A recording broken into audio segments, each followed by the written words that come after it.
Kalau di awal-awal kami melakukan pergerakan kopi, waktu itu tentu belum nampak.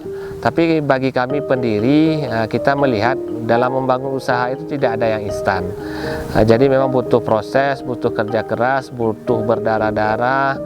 Jadi yang harus kita persiapkan sebenarnya adalah bagaimana meyakinkan keluarga terdekat terlebih dahulu.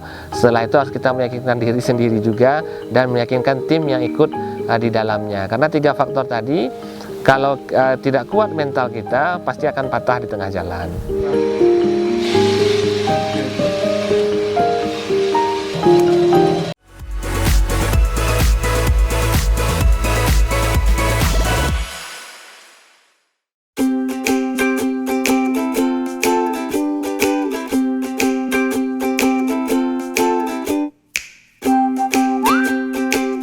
Koperasi sendiri terbentuk di tahun 2014 waktu itu, ketika teman-teman, kawan-kawan, saudara-saudara kami yang ada di sini sudah ramai bergabung waktu itu.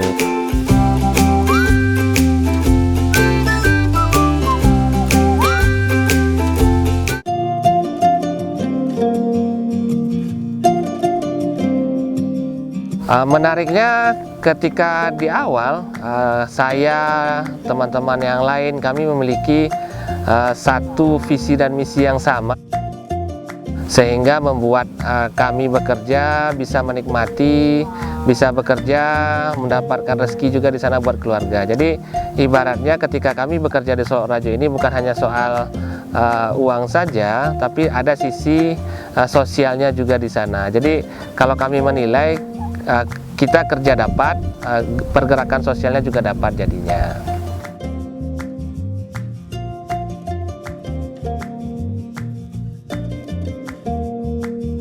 Yang menariknya adalah ketika kami, saya dan beberapa orang teman yang lainnya memutuskan untuk mendirikan Koperasi Solo Rajo, kami melihat potensi yang ada di kampung kami ini cukup bagus.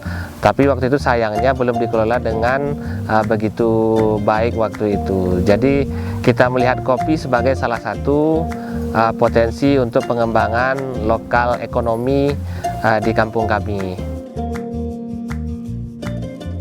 Kalau jumlah petani saat ini kita ada mitra kita itu ada di 850-an, tersebar di dataran tinggi Solo. Dan kondisi hari ini memang ada beberapa problem terkait dengan standar yang masih ada beberapa yang belum terlalu bisa dilakukan oleh petani. Oleh sebab itu saya berinisiatif untuk terus melakukan penampingan sehingga standar yang dilakukan oleh petani itu jauh lebih baik dan harga yang tentunya akan bisa kita dapatkan jauh lebih baik sehingga bisa meningkatkan kesejahteraan bagi petani kopi khususnya.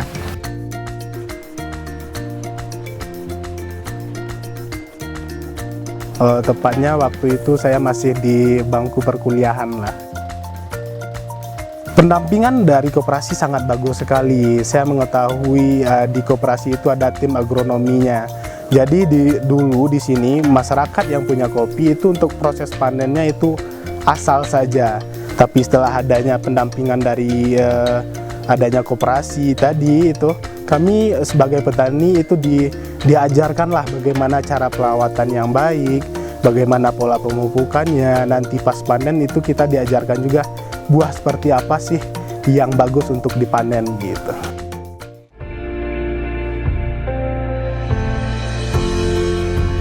%85% kalau pasar lokal itu dikuasai oleh Pulau Jawa. Rata-rata kita mengirimnya ke Pulau Jawa.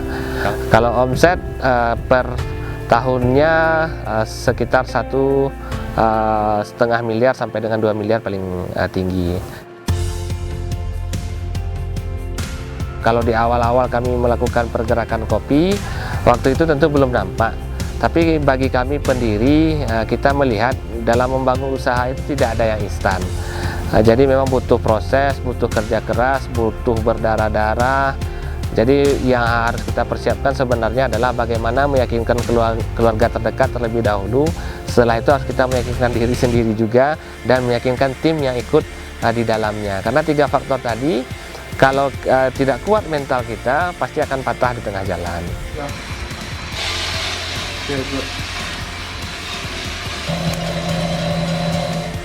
Jadilah anak muda yang pantang menyerah, tetap semangat meski situasi kurang kondusif, dan berani berubah.